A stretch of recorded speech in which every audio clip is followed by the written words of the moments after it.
IPL-ൽ വിജയക്കുതിപ്പ് തുടർന്ന് Rajasthan Royals. Run മഴ കണ്ട മത്സരത്തിൽ റോയൽ ചലഞ്ചേഴ്സ് ബംഗളൂരുവിനെ രാജസ്ഥാൻ 6 വിക്കറ്റിന് തകർത്തു. 202 റൺസ് വിജയലക്ഷ്യം 2 ഓവർ ബാക്കി നിൽക്കെ മറികടക്കുകയായിരുന്നു. കൗമാരതാരം വൈഭവ് സൂര്യവംശിയുടെ വെടിക്കെട്ട് ബാറ്റിംഗാണ് രാജസ്ഥാന്റെ ജയം അനായാസമാക്കിയത്.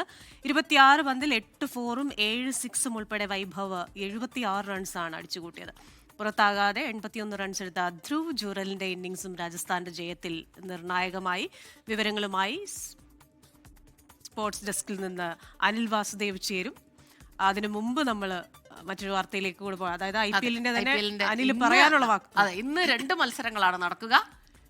ഉച്ചതിരിഞ്ഞ് 3:30 നടക്കുന്ന ഒന്നാം മത്സരത്തിൽ പഞ്ചാബ് കിങ്സ് സൺറൈസേഴ്സ് ഹൈദരാബാദിനെ നേരിടും.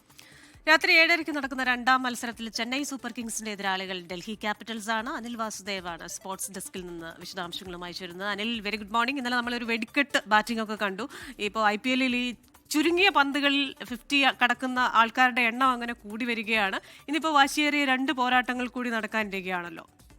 അതെ, വൈഭവ് സൂര്യവംശിയുടെ വെടിക്കെട്ടിൽ അമ്പരന്നിരിക്കുകയാണ് ക്രിക്കറ്റ് ലോകം എന്നാകെ. കഴിഞ്ഞ സീസണിൽ ചെക്കൻ ഒരു ചെറിയൊരു തുടക്കമാണ് ഇട്ടെങ്കിൽ ഇത്തവണ വലിയ പ്രതീക്ഷകളാണ് ഈ കുഞ്ഞു താരത്തിലേക്ക് ആരാധകരൊക്കെ തന്നെ വലിയ പ്രതീക്ഷകളാണ് വെക്കുന്നത്. 15 പന്തിലാണ് ഇന്നലെ അർദ്ധ സെഞ്ചുറി നേടിയത്. പക്ഷേ അവിടെ ഒന്നും നിൽക്കില്ല എന്നുള്ളത് നമുക്കറിയാം. കാരണം ഏറ്റവും ഫാസ്റ്റസ്റ്റ് അർദ്ധ സെഞ്ചുറി അന്നതല്ല വൈഭവിൻ്റെ നേട്ടം എന്ന് അദ്ദേഹം നേരത്തെ തന്നെ പറഞ്ഞു കഴിഞ്ഞു. നേരത്തെ BCCI ആനുവൽ അവാർഡ്സിലാണ് അങ്ങനെ ഒരു കാര്യം വൈഭവ് പറഞ്ഞത്. തൻ്റെ ലക്ഷ്യം IPL-ലെ തന്നെ ഏറ്റവും ഹയസ്റ്റ് സ്കോറായിട്ടുള്ള 175 ക്രിസ് ഗെയിലിൽ അത് അടിച്ചെടുക്കുക എന്നുള്ളത് തന്നെയാണ്. ഒപ്പം തന്നെ ഫാസ്റ്റസ്റ്റ് സെഞ്ചുറി അതൊക്കെ തന്നെ വൈഭവ് വൈകാതെ തന്നെ തൂക്കുമെന്ന് നമുക്ക് കരുതാം.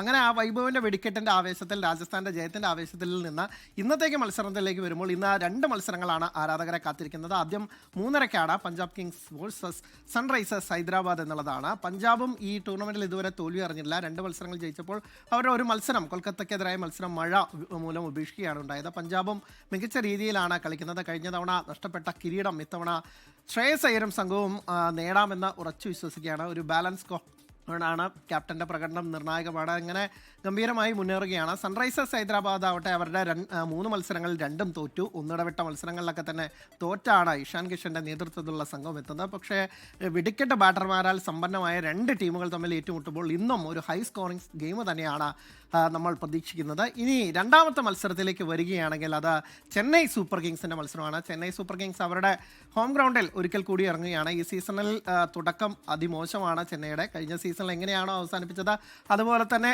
അങ്ങേയറ്റം മോശമായാണ് ചെന്നൈയുടെ കാര്യങ്ങൾ പോകുന്നത്. കഴിഞ്ഞ തവണ പോയിന്റ് പട്ടികയിൽ 10ാം സ്ഥാനത്തായിരുന്നു, അവസാന സ്ഥാനത്തായിരുന്നു. ഈ സീസണിലും എവിടെയാണോ തുടങ്ങിയത് അവിടെ തന്നെയാണ് നിൽക്കുന്നത് ചെന്നൈ ഉള്ളത് എന്നുള്ളതാണ്. 3 മത്സരങ്ങളും തോറ്റു.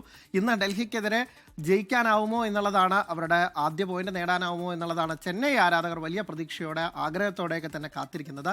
അതിൽ നമ്മുടെ സഞ്ജു സാംസന്റെ പ്രകടനവും എടുത്തു പറയേണ്ടതുണ്ട്. സഞ്ജുവിന് പുതിയ ടീമിലേക്ക് വന്ന ശേഷം ഇതുവരെ തിളങ്ങാനായിട്ടില്ല. ലോകകപ്പിലൊക്കെ തന്നെ ഗംഭീര പ്രകടനം കാഴ്ചവെച്ചിട്ട് ഒരു 3 മത്സരങ്ങളിൽ തുടർച്ചയായി അർദ്ധ സെഞ്ചുറിയൊക്കെ നേടി പ്ലെയർ ഓഫ് ദ ടൂർണമെൻ്റൊക്കെ ആയി വന്ന സഞ്ജു വീണ്ടും IPL-ലേക്ക് വന്നപ്പോൾ അദ്ദേഹത്തെ ആരാധകർ അല്ലെങ്കിൽ അദ്ദേഹത്തിൻ്റെ വിമർശകർ എന്താണോ പറഞ്ഞ് വിമർശിക്കുന്നത്, ഇൻകൺസിസ്റ്റൻ്റ് ആണ് എന്നൊക്കെ പറയുന്നത് പോലെ ആ തരത്തിലാണ് സഞ്ജുവിൻ്റെ പ്രകടനം. മെച്ചപ്പെട്ട് വരുന്നുണ്ടോ എന്ന് ചോദിച്ചാൽ ഒരു കളിയിൽ 6 റൺസെങ്കിൽ അടുത്ത കളി 7, പിന്നീട് ഒരു കളിക്ക് 9, ഇങ്ങനെയാണ് സഞ്ജുവിൻ്റെ റൺസ് പോകുന്നത്. അപ്പോൾ സഞ്ജുവിൽ നിന്ന് ഇന്ന് വലിയൊരു ഇന്നിങ്സ് ഉണ്ടാകുമെന്ന് പ്രതീക്ഷിക്കുന്നു.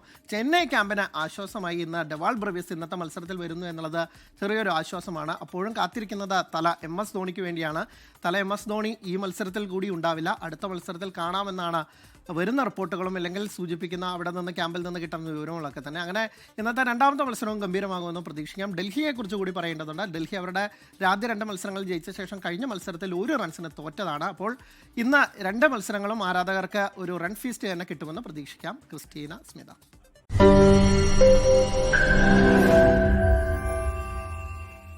ലോകത്തെവിടെയായാലും ഏത് സമയത്തും 24 വാർത്തകളും ഓഗ്മെന്റഡ് റിയാലിറ്റി പാക്കേജുകളും എക്സ്പ്ലെയിനറുകളും വിശദമായി കാണാൻ ഞങ്ങളുടെ YouTube ചാനൽ നിങ്ങൾക്ക് സബ്സ്ക്രൈബ് ചെയ്യാം.